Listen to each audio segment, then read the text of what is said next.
The sun hung low over the Rift Valley, painting the acacia trees in shades of amber and rust.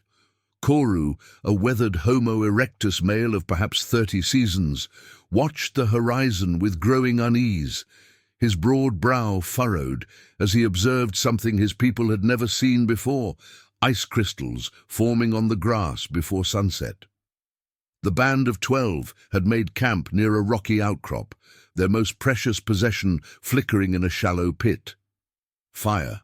Old Asha, the eldest female at 40 seasons, fed dried grass to the flames while the others gathered close. The children, little Tam and his sister Nera, pressed against their mother, Selu, their bodies already shivering despite the fire's warmth. "Cold comes wrong," Koru grunted in their simple pre-language, gesturing at the frost. His mate, Dara, understood immediately. In all their collective memory, cold had never bitten this deep in their valley. The group's best hunter, young Jengo, returned empty-handed from his evening foray. His usual confidence was replaced by confusion. "Animals gone down valley," he communicated through signs and sounds. "Birds fly away." The repetition meant very far, farther than usual. As darkness descended, the temperature plummeted with shocking speed. Their breath became visible, a phenomenon that made little Tam point in wonder, before his fingers grew too numb to move. Koru noticed the fire consuming wood faster than normal, the flames seeming to shrink against the aggressive cold. Old Asha, keeper of their fire knowledge, recognized the danger first. She had seen fire die before, but never while fighting such cold. Their wood supply, gathered casually that afternoon when the sun still held warmth, would not last until dawn. She caught Koru's eye and gestured. "Fire hungry. Wood small." The implications hit the group gradually. No fire meant no survival. Not in this cold. Koru made a decision that would have seemed foolish any other night. "All go for wood, now." They divided into groups. Jengo led 3 males into the darkness. Dara took 2 females to gather dried grass and small kindling. Only Asha, Selu with her children, and the injured elder Braun remained by the fire. The wood-gatherers returned with armfuls, but Asha's expression grew darker. The wood was damp from the frost. Worse, Jengo reported something troubling. Water hard. The stream where they drank had ice at its edges, another first. As the night deepened, their situation became critical. Despite constant feeding, the fire grew smaller.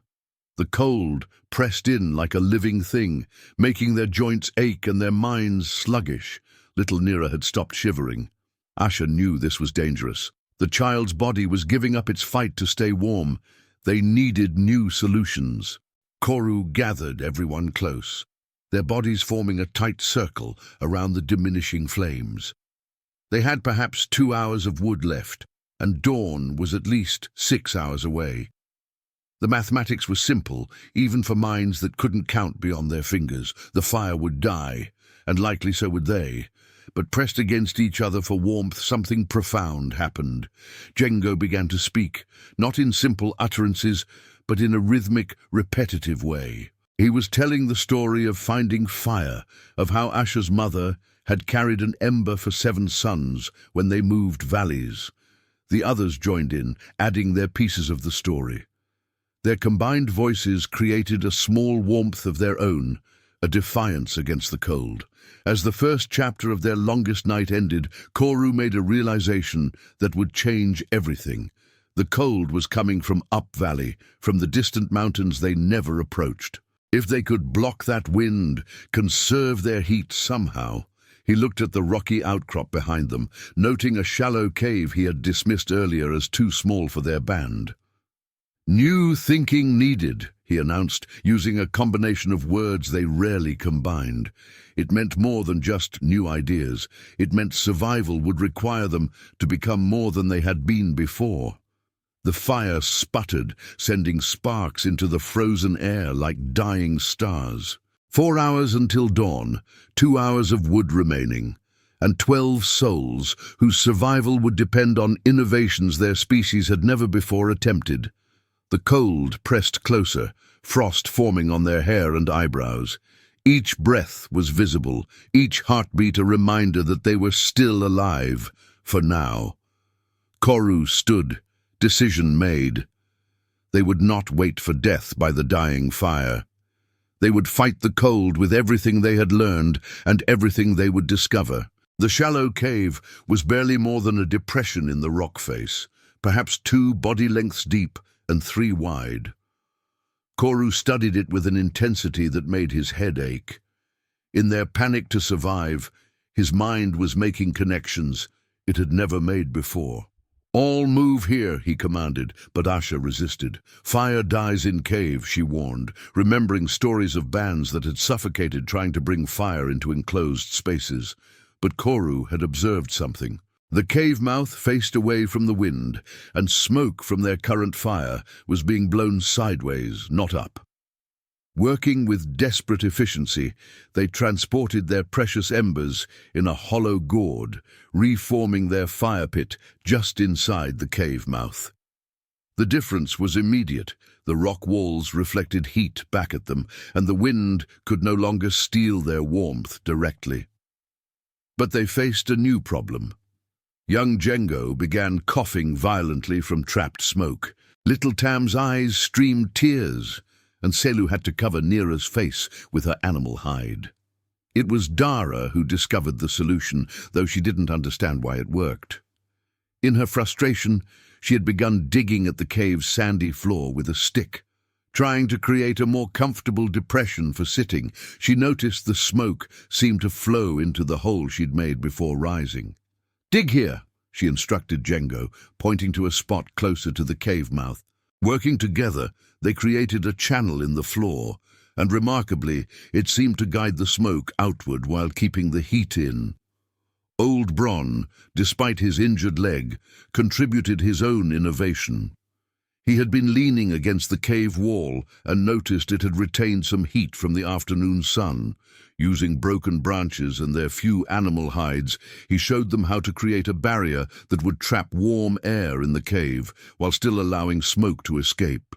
The children had stopped crying, their bodies finally warm enough to relax, but Asha kept checking their wood supply, her weathered face grim. They had extended their fire's life by protecting it from wind, but they still didn't have enough fuel for the entire night. That's when Koru noticed Django doing something unusual. The young hunter had been mindlessly stripping bark from a branch, and instead of throwing it away, he fed it to the fire. It burned slowly. "Make all wood small, Koru ordered, understanding instinctively that many small pieces fed gradually would last longer than large logs burned quickly. The band began breaking branches, stripping bark, even shredding dried grass into tiny bundles. As they worked, something remarkable happened. The repetitive action, the shared purpose, and the gradual warming of their shelter created a sense of rhythm. Asha began humming, a low, repetitive sound helping coordinate. Others joined in, and soon they had created something unprecedented, organized, synchronized labor. The night reached its coldest point around what they would have called the deep dark, the time when usually no moon or stars could guide them. Ice formed on the cave walls above their heads. Outside, they could hear the crack of freezing trees, a sound none had ever experienced. But inside their modified shelter, the band was surviving through cooperation. They had arranged themselves in careful positions, the strongest males rotating duty near the cave mouth where it was coldest, the elders and children in the warmest spot near the fire but away from smoke, the women managing the fuel supply with mathematical precision. Dara made another crucial discovery. She noticed that stones placed near the fire absorbed heat, remaining warm long after being moved away. She began rotating stones for distributed warmth. She placed cold stones near the flames and moved heated ones near the children and elders. It was the principle of heat storage, discovered through desperate necessity. Little Nira had developed a frightening cough, and Selu was becoming increasingly worried. The child's breathing was labored, and her skin had taken on an unhealthy hue despite the warmth. Asha, drawing on generational knowledge, did something unprecedented. She created steam treatment.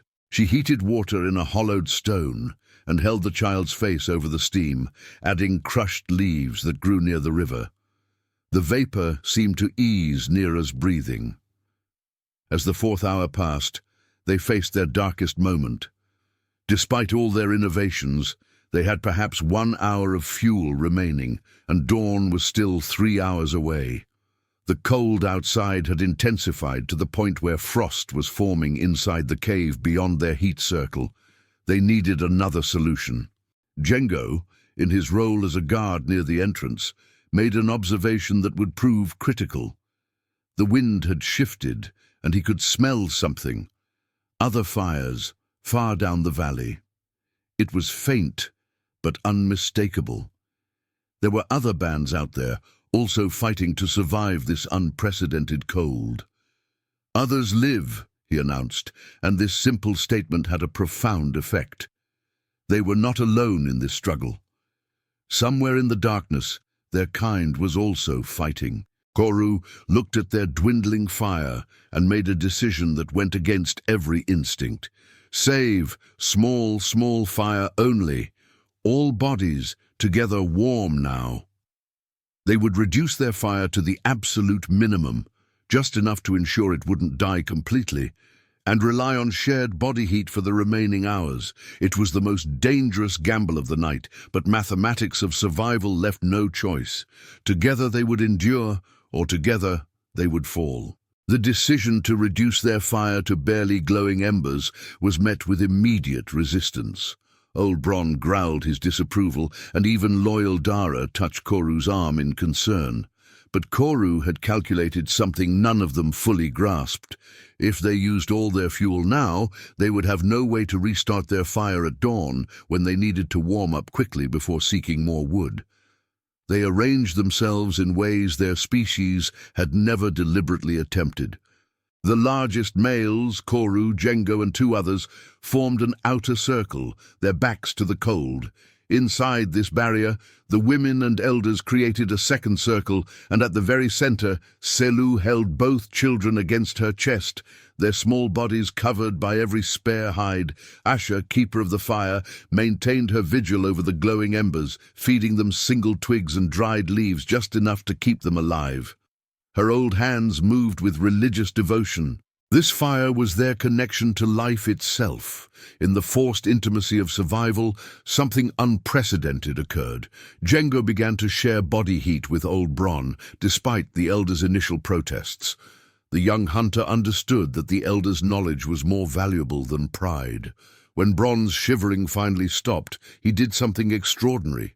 He began to speak in detail, sharing memories of his grandfather's stories about surviving difficult times. Through gestures and their limited vocalizations, Bron told of a time when the rains failed for many seasons, how his grandfather's band had survived by following insects to water, by eating roots they'd never tried before, by cooperating with a neighboring band instead of competing with them. These weren't just stories, they were survival knowledge being transferred in real time. Little Tam had stopped shaking, but his curiosity remained active in the dim light. In the dim light of the embers, he began making shapes with his fingers against the cave wall, casting shadows that looked like the animals they hunted. His innocent play sparked something in Django's mind. The hunter grabbed a piece of charred wood and began making marks on the cave wall. Simple lines at first, representations of their band, the fire, the cold wind. But as others watched, the marks became more complex. He was creating a record of this night. It was a visual story that could outlast their voices. Dara understood immediately. She took another charred stick and added her own marks, showing how they'd arranged the stones for heat, how they'd dug the channel for smoke. Without realizing it, they were creating the first instructional diagram in human history, a guide for surviving extreme cold that could be left for others or remembered visually. The night grew even colder, ice forming inches from them. The temperature had dropped so low that their breath created a fog that immediately froze and fell like snow onto their hair. Several of the band began showing dangerous signs: confusion, extreme drowsiness, the desire to sleep that Asher knew meant death. Koru made another crucial decision. "Move, move, move," he commanded, forcing everyone to flex their limbs, to shift positions, to stay active despite their exhaustion. This circulation of blood kept them alive. It was during this forced movement that young Nira's condition worsened dramatically. Her breathing became a wheeze, and Selu's eyes went wide with panic. The child was dying, her small body unable to fight both the cold and the sickness in her chest. What happened next would be remembered in their oral history for generations. Asher called for all the women to breathe on the child, to literally share their warm breath with her, creating a cocoon of warmth. They formed a tight circle, taking turns breathing gently on Nira's face and chest, keeping a constant flow of warm, moist air around her. Django contributed by heating small stones to almost unbearable temperatures and wrapping them in hides, creating heat packs that Selu placed against her daughter's chest. The combination of humid air and directed heat created a micro-environment that eased the child's breathing. They were rewriting the rules of survival. As the 5th hour passed, they reached the absolute limit of their endurance. The fire was barely more than glowing dust. Ice had crept so far into the cave that it was forming on their hair and eyebrows. Several members of the band were showing signs of severe hypothermia, slurred speech, loss of coordination, confusion. But then Bron, the injured elder, noticed something, a slight change in the quality of darkness outside the cave. Dawn was approaching. "Sky changes," he announced, and the effect was electric. They had survived the worst. They just needed to endure a little longer. Koru reorganized their formation one last time. Those who were strongest would venture out at the very first light to gather combustible material. Dry grass, twigs, anything that would burn. They would have only minutes before the cold overcame them, but it might be enough to revive their fire and save them all from death. As they prepared for this final push, Dara made an observation that filled them with hope. The frost on the cave walls had stopped advancing. The temperature had stabilized.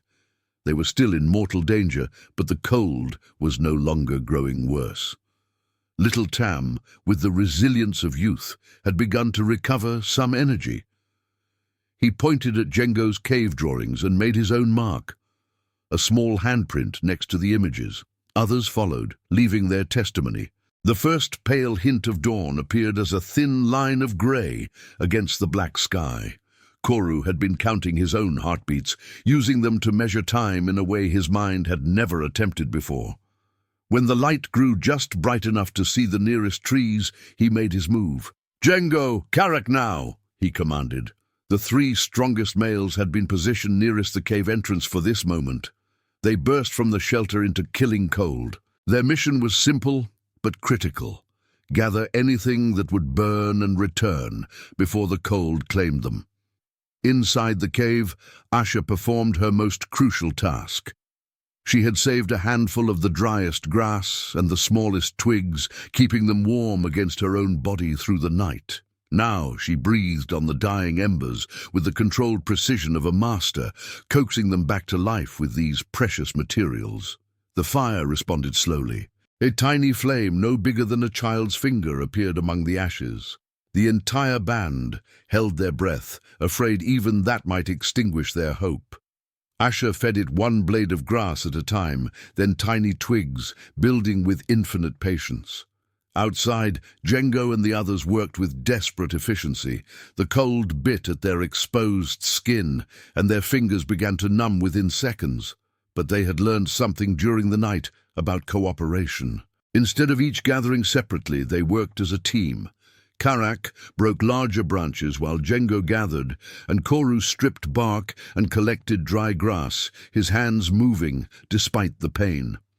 They made 3 trips, each shorter than the last, as the cold sapped their strength. But it was enough. The pile of combustibles grew, and more importantly, the sun finally breached the horizon, bringing with it the promise of warmth. The fire grew from ember to flame. As the fire grew to a blaze, something remarkable became apparent. The landscape outside their cave had been transformed. Ice covered everything, the trees, the ground, even the termite mounds that dotted the valley. It was a world none of them had ever seen or imagined possible. But they had survived it. Little Neera's breathing had stabilized, though she remained weak. The steam treatment and constant warmth had prevented her lungs from failing completely.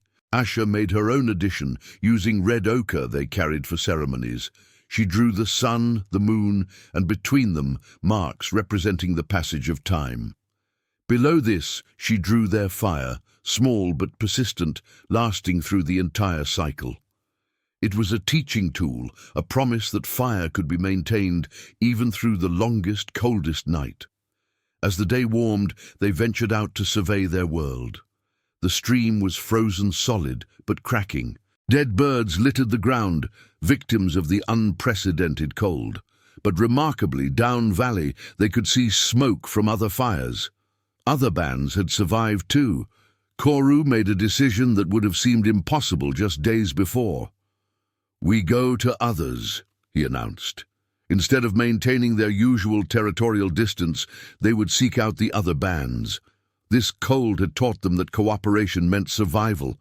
They began walking toward the smoke. The journey down valley was slow, with Bron supported between 2 younger males, and Selu carrying Neera. But as they walked, they discovered something extraordinary. Other bands were also moving, all converging on the largest fire smoke. When they met, instead of the usual wariness, there was recognition of shared experience. Through gestures and their simple language, they exchanged knowledge. Each group had innovated, and now they shared these innovations. One band had survived by burning dried dung, something previously considered taboo. Another had discovered that certain rocks, when heated and placed in water, could keep it liquid through the night. An elder from another band, seeing Django's charcoal-stained hands, led them to a different cave where similar drawings had been made. The images were different, but the story was the same. Survival through cooperation, innovation through desperation. As the sun reached its peak, warming the valley to almost normal temperatures, the various bands made an unprecedented decision. They would camp together for several days, sharing knowledge and resources. The young would learn from multiple elders, not just their own. Techniques for fire management, tool-making, and shelter construction would be exchanged freely. Django spent time with hunters from other bands, learning to read signs of weather changes. Dara worked with other women to refine the heated stone technique, discovering that certain types of rock held heat longer than others. They created a classification system, marking different stones with ochre to indicate their heat retention properties. Little Tam, recovered from his ordeal, played with children from other bands. Their games naturally incorporated the lessons of the cold night, the survival knowledge becoming embedded in their culture. As the sun began to set on this first day after the coldest night, Koru stood with the other band leaders, watching their combined children playing together. They had no words for what they felt, but the understanding was clear. They were no longer just separate bands competing for resources. The cold had forged them into something new, a community. Asha added final marks to the cave wall, drawing multiple bands around a single fire. She drew lines connecting them that represented shared knowledge. Below this, she made a special mark, a combination of symbols that meant together strong. As darkness fell again, it brought only normal cold, almost warm compared to the previous night. Their fire burned bright and steady, fed by ample wood and tended by people who now truly understood its value. Around similar fires throughout the valley, other bands settled for the night. Each band carried new knowledge that would be passed down through generations. The coldest night in prehistoric history had ended, but its impact would resonate through millennia. The innovations born of desperation, controlled fire management, heat retention, coordinated labor, and most importantly, inter-band cooperation, would become the foundation stones of human civilization. The cold had been their greatest teacher, and they had been excellent students.